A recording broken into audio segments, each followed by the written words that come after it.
नमस्कार दोस्तों। कहानी का शीर्षक है भगवान की मर्जी। एक आदमी मंदिर में सेवक था। उसका काम मंदिर की साफ सफाई करना था। भक्तों और श्रद्धालुओं द्वारा दिए गए दान में से थोड़ा बहुत उसे मंदिर के पुजारी द्वारा दे दिया जाता था। इसी से उसका गुजर बसर चल रहा था। वह अपनी जिंदगी से बहुत परेशान और दुखी था। मंदिर में काम करते करते वह दिन भर अपनी जिंदगी को लेकर शिकायतें करता रहता था। एक दिन शिकायत करते हुए वह भगवान से बोला, भगवान जी, आपकी जिंदगी कितनी आसान है। आपको बस एक जगह आराम से खड़े रहना होता है। मेरी जिंदगी को देखो, कितनी कठिन जिंदगी जी रहा हूँ। मैं दिन भर कड़ी मेहनत करता हूँ, तब कहीं 2 जून की रोटी नसीब हो पाती है। काश मेरी जिंदगी भी आपकी तरह होती। उसकी बात सुनकर भगवान बोले, तुम जैसा सोच रहे हो वैसा नहीं है। मेरी जगह रहना बिल्कुल आसान नहीं है। मुझे बहुत सारी चीजें देखनी पड़ती हैं, बहुत सी व्यवस्थाएं करनी पड़ती हैं। ये हर किसी के बस की बात नहीं है। भगवान जी, कैसी बात कर रहे हैं आप? आपका काम आसान ही तो है। आपकी तरह तो मैं भी दिन भर खड़े रह सकता हूँ। इसमें कौन सी बड़ी बात है? मंदिर का सेवक बोला, तुम नहीं कर पाओगे। इस काम में बहुत धैर्य की आवश्यकता पड़ती है। भगवान बोले, मैं जरूर कर पाऊंगा। आप मुझे एक दिन अपनी जिंदगी जीने दीजिए। आप जैसा बताएंगे मैं वैसा ही करूंगा। मंदिर का सेवक जिद करने लगा। उसकी जिद के आगे भगवान मान गए और बोले, ठीक है, आज पूरा दिन तुम मेरी जिंदगी जियो। मैं तुम्हारी जिंदगी जीता हूँ, लेकिन मेरी जिंदगी जीने के लिए तुम्हें कुछ शर्तें माननी होगी। मैं हर शर्त मानने को तैयार हूँ भगवान जी। सेवक बोला, ठीक है, तो ध्यान से सुनो। मंदिर में दिन भर बहुत से लोग आएंगे और तुमसे बहुत कुछ कहेंगे। कुछ तुम्हें अच्छा बोलेंगे तो कुछ बुरा। तुम्हें हर किसी की बात चुपचाप एक जगह मूर्ति की तरह खड़े रहकर धैर्य के साथ सुननी है और उन पर कोई प्रतिक्रिया नहीं देनी है। सेवक मान गया।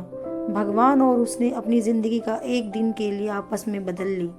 सेवक भगवान की जगह मूर्ति बनकर खड़ा हो गया। भगवान मंदिर की साफ सफाई का काम निपटाकर वहां से चले गए। कुछ समय बीतने के बाद मंदिर में एक धनी व्यापारी आया।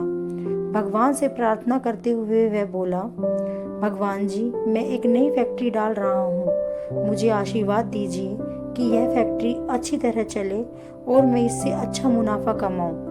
प्रार्थना करने के बाद वह प्रणाम करने के लिए नीचे झुका तो उसका बटुआ गिर गया। जब वह वहां से जाने लगा तो भगवान की जगह खड़े मंदिर के सेवक का मन हुआ कि उसे बता दे कि उसका बटुआ गिर गया है, लेकिन शर्त अनुसार उसे चुप रहना था। इसलिए वह कुछ नहीं बोला और खामोश खड़ा रहा। फिर वहां एक गरीब आदमी आया और बटुआ लेकर चला गया।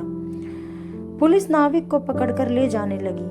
भगवान बने आदमी को अपने सामने होते हुए ये अन्याय सहन नहीं हुआ। शर्त अनुसार उसे चुप रहना था, लेकिन उसे लगा कि बहुत गलत हो चुका है। यदि अब मैं चुप रहा तो एक बेकसूर आदमी को व्यर्थ में ही सजा भुगतनी पड़ेगी। उसने अपनी चुप्पी तोड़ते हुए कहा, आप गलत व्यक्ति को पकड़ कर ले जा रहे हैं। ये बटुआ इस नाविक ने नहीं, बल्कि इसके पहले आए गरीब आदमी ने चुराया है। मैं भगवान हूँ और मैंने सब देखा है। पुलिस भगवान की बात कैसे नहीं मानती। उसकी बात मानकर उन्होंने नाविक को छोड़ दिया और उस गरीब आदमी को पकड़ लिया जिसने बटुआ लिया था। शाम को जब भगवान वापस आए तो मंदिर के सेवक ने पूरे दिन का वृतांत सुनाते हुए उन्हें गर्व के साथ बताया कि आज मैंने एक व्यक्ति के साथ अन्याय होने से रोका है। देखिए, आपकी जिंदगी जीकर आज मैंने कितना अच्छा काम किया है। उसकी बात सुनकर भगवान बोले, ये तुमने क्या किया? मैंने तुमसे कहा था कि चुपचाप मूर्ति बनकर खड़े रहना, लेकिन वैसा न कर तुमने मेरी पूरी योजना पर पानी फेर दिया। उस धनी व्यापारी ने बुरे कर्मों द्वारा इतना धन कमाया है। यदि उसमें से कुछ पैसे गरीब आदमी को मिल जाते तो उसका भला हो जाता और व्यापारी के पाप भी कुछ कम हो जाते। जिस नाविक को तुमने समुद्र यात्रा पर भेज दिया है, अब वह जीवित वापस नहीं आ पाएगा। समुद्र में बहुत बड़ा तूफान आने वाला है। यदि वह कुछ दिन जेल में रहता तो कम से कम बच जाता। सेवक को यह सुनकर एहसास हुआ कि वह तो बस वही देख पा रहा था जो आंखों के सामने हो रहा था। उन सब के पीछे की वास्तविकता को वह देख नहीं पा रहा था, जबकि भगवान जीवन के हर पहलू पर विचार अपनी योजना बनाते हैं और लोगों के जीवन को चलाते हैं। कहानी से हमें सीख मिलती है कि हम सब भी भगवान की योजनाओं को समझ नहीं पाते। जब हमारे साथ कुछ गलत हो रहा होता है या हमारे हिसाब से कुछ नहीं हो रहा होता, तो अपना धैर्य खोकर हम भगवान को दोष देने लगते हैं। हम ये समझ नहीं पाते कि इन सब के पीछे भगवान की कोई न कोई योजना छुपी हुई होती है।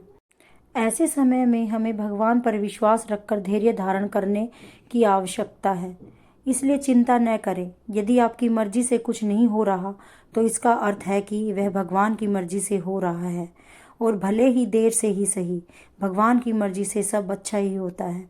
धन्यवाद दोस्तों। अगर आपको मेरी कहानी पसंद आई तो comment, like, share and subscribe ज़रूर करें।